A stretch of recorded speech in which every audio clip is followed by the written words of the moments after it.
One type of problem that we can solve with antiderivatives is what's called an initial value problem. To understand what this is all about, what you have to realize is that antiderivatives come in families. We know that for any function that has an antiderivative, it has infinitely many antiderivatives because we can always add or subtract a constant. If you think about what the graphs of that family of antiderivatives look like, they look more or less like what I've shown on the right. What this is supposed to show is multiple curves that all have exactly the same shape as each other. If this one on the bottom doesn't quite look like it has the same shape, that may be just my bad drawing, but they're all supposed to have exactly the same shape as each other.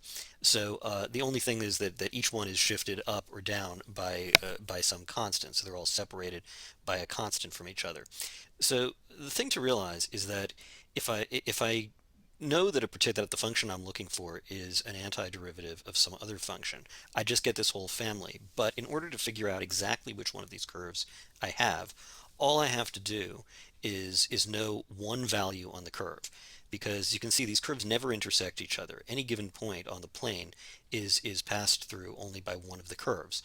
So here is the point of this is capital F of A, the blue dots that I'm drawing, for all of these different functions.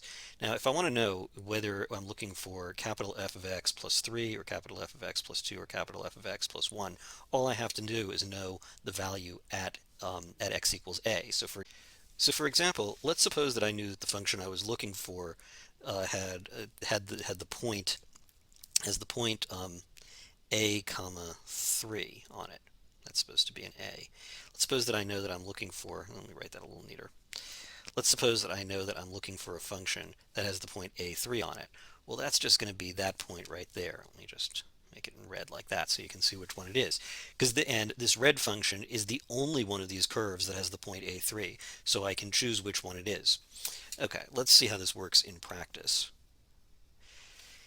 So what I'm given here is that f prime of x is equal to cosine of x, and f of pi over 6 is equal to 3/4. So in other words, I know that the function that I'm looking for has the point pi over 6 comma 3/4 on it.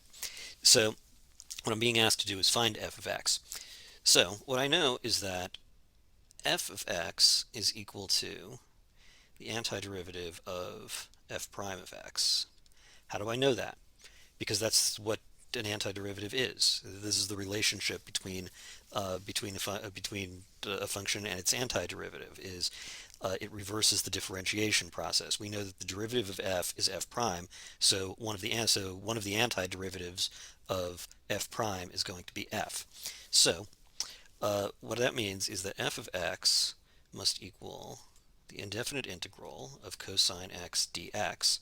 That equals sine x plus c. So I know that the function I'm looking for is just going to be sine x plus some constant. I don't know which constant. How am I going to figure it out? This point that's given to me is going to tell me, because what I know is that f of pi over 6 is equal to sine of pi over 6 plus c. So now it just becomes a matter of solving for c. What that means is that oh, and also I should point out that I know from what's given here that that has to be 3/4.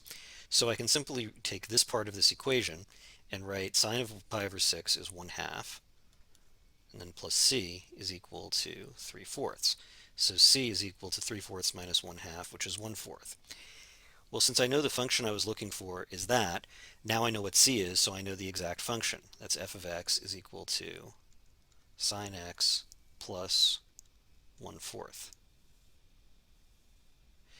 This kind of demonstrates the distinction between finding an indefinite integral and looking for a specific antiderivative, because finding an indefinite integral just gives us a family of functions, but sometimes we want to know one specific antiderivative, and this is one of the ways that you can specify which one you're looking for. All you need is one point on that antiderivative function.